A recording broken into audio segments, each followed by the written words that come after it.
Ngayong eliminated na itong Terra Firma Jeep ay matutuloy na kaya itong gagawin nilang trade dito sa Barangay Ginebra. Matunog na kasi ngayon ay dito sa mga espekulasyon na lumalabas sa social media na itong si Kay Marcarino ay pupunta na dito sa Barangay Ginebra. At ang balita rin mukhang ito si Mark Nonoy ay gagawin na ring trade asset nitong Terra Firma Jeep. Inaasahan na ng marami na magkakaroon ng revamp dito sa Terra Firma. Pero ang sa tingin ng iba ang mangyayari lang dyan as usual ay ibibigay nila yung mga top players nila dito sa SMC. Ang tanong na lamang ay kung sino mapupunta sa Ginebra at sa San Miguel. Mukhang sa Ginebra ang tinitignan daw nila ay itong si Kay Marcarino ang dadalhin dyan nitong Terra Firma Jeep. Ang magiging question na lamang ay kung kailan ito mangyayari.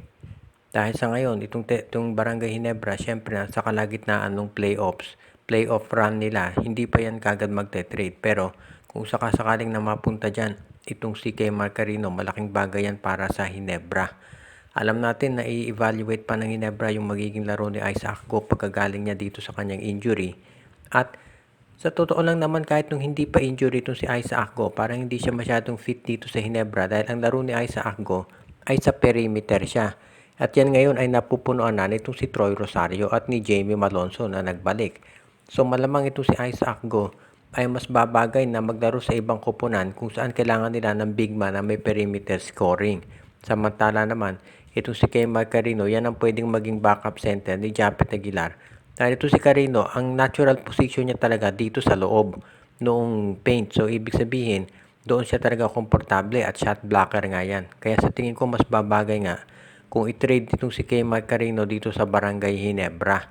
Ngayon, ang tanong na lamang ay kung kailan ito mangyayari at kung sino ang pwedeng makuhang kapalit nitong Terra Firma Jeep.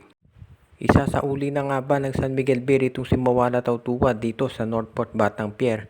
Kapalit nitong si William Navarro o di kaya naman ay itong si Cade Flores o kaya si JM Calma. Iyan ngayon ang usap-usapan dahil mukhang hindi talaga maganda ang nagiging sitwasyon sa SMP at kinakailangan na ng revamp. Sa ngayon kasi lahat ng players ng San Miguel Beer ay 30 years old pataas na at nakikita na raw ayon dito sa mga insiders yung edad ng mga players dahil hindi na makasabay dito sa mga batang teams ngayon sa PBA.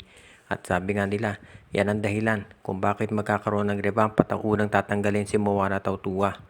Totoo, maganda ang nilaro ni Tautua doon sa huling game ng San Miguel kontra Northport Batang Pier. Pero yan law ay nagpapataas lamang ng trade value nito at eventually ito ite-trade na dahil 36 years old na rin itong si Moana Tautua. Ibig sabihin, hindi na inaasahan ng management na magiging consistent yung laro nito. Kaya ngayon naghahanap na sila ng pwedeng ipalit dahil ayaw ng San Miguel Beer na masayang yung tinatawag na remaining prime years ni June Mar Fajardo at gusto nilang manalo pa ng kampyonato.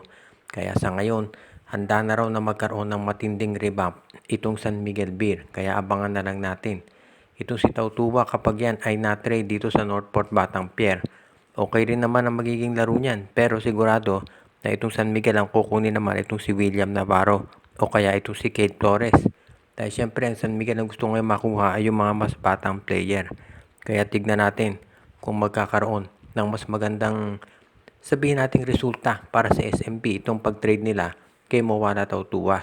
Dahil hindi na pwedeng sabi nga ng mga insider sa kampo ng SMB, hindi na masusustain ng San Miguel yung ganitong sitwasyon dahil hindi na maganda ang kanilang nilalaro at hindi na ito nagugustuhan nitong management ng SMB. Ang Magnolia Chicken Templados ngayon ay nagre-ready na kung ano pa man ang posibleng mangyari pagdating dito sa kanilang lineup dahil alam na natin na medyo delikado yung position nila at posible silang ma-eliminate. Kaya hindi na nakapagtataka na ang iniisip nga ng iba ay baka itong Magnolia Chicken Templados ay magkaroon ng maraming trade pagkatapos ng konferensya na ito. Ang tanong na lamang ay kung saang team mapupunta at kung sino-sino yung magiging involved dito. Dahil mukhang marami na raw sabihin na natin naghahandaan itong management ng SMC pagdating sa Magnolia. Alam natin na itong Magnolia ay tatlong bagay ang kinokonsidera ngayon. Una-una ay i-trade itong si Paul Lee habang ito ay medyo bata pa. Katulad ng ginawa ng San Miguel dito kay Terence Romeo. Alam natin na injury prone din ito si Paul Lee. So iyan yung isa sa kinokonsidera nilang gawin. I-trade na ito si Paul Lee para sa ibang mga batang player. Hindi pa natin matitiyak kung sino yung gusto nilang makuha. Pangalawa, Itong Magnolia ay naghahanap ng isang big man na pwedeng idagdag dito sa kanilang lineup. Marami naman silang pwedeng makuha dito sa Terra Firma Jeep at dito sa Northport Batangier. Actually, maski dito sa mga independent teams katulad ng Phoenix po pwede rin yan. Magdedepende na lamang dito sa magiging usapan nila. Ngayon, pagdating naman dito sa pagpalit ng kanilang coach na si Chito Victolero, yan ay under, sabihin na nating pinag-aaralan pa ng SMC kung matutuloy. Alam natin na marami po pwedeng pumalit kay Victolero, pero meron pa rin dito sa management ng SMC na sa tingin nila ay po pwede pa rin at bigyan pa ng isang tsansa itong si Victolero. Pero sa ngayon, kung sakaling hindi makapasok sa playoffs ang Magnolia, baka mapalitan na nga itong si Victolero o di kaya naman maiba ng posisyon dito sa team. Katulad nung nangyari kay George Gallant na ginawang team manager o team consultant.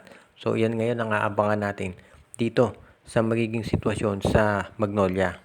Habang nakafocus ng Meralco Bulls dito sa kanilang kampanya dito sa Commissioner's Cup at in fairness maganda nilalaro nitong Meralco Bulls ngayon. Ang pinag-iisipan ng marami ay kung ano kaya ang mangyayari dito kay Chris Newsom pag naging free agent. Alam natin na gagawin ng Meralco ang lahat para ito ay ma-retain. At sa tingin ko hindi na yung salary pag-uusapan dito dahil wala namang duda na maximum salary ang i-offer ng Meralco dito kay Chris Newsom. At yan naman ay kaya rin tapatan ng SMC. Ang magiging question kasi dito ay kung ano ang gustong gawin ni Newsom. Tandaan natin, ang balita kasi ito raw MVP Group at yung Blackwater Bossing, mas malaki pa raw in-offer kay Troy Rosario kaysa dito sa in-offer ng Ginebra. Pero mas pinili ni Rosario Ginebra dahil sa tingin niya, dito siya magkakaroon ng mas malaking chance ang mag-champion.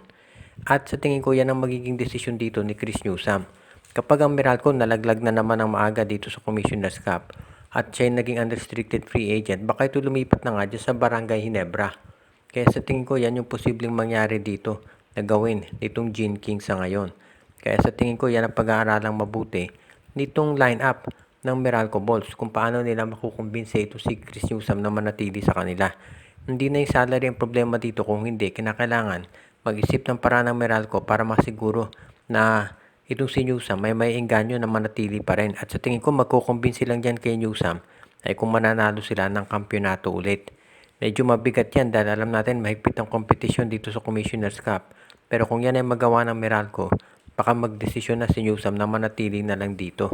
Kaya sa tingin ko yan yung isa doon sa mga bagay na pag-aaralang mabuti ditong management ng MVP Group. Dahil syempre ayaw nilang mawala si Chris Newsom sa kanila at mapunta na naman sa SMC dahil ang ganda na ng takbo ng lineup ngayon nitong Meralco at ng TNT. So sayang naman kung basta na lamang ito si Chris Newsom ay mawawala sa kanila.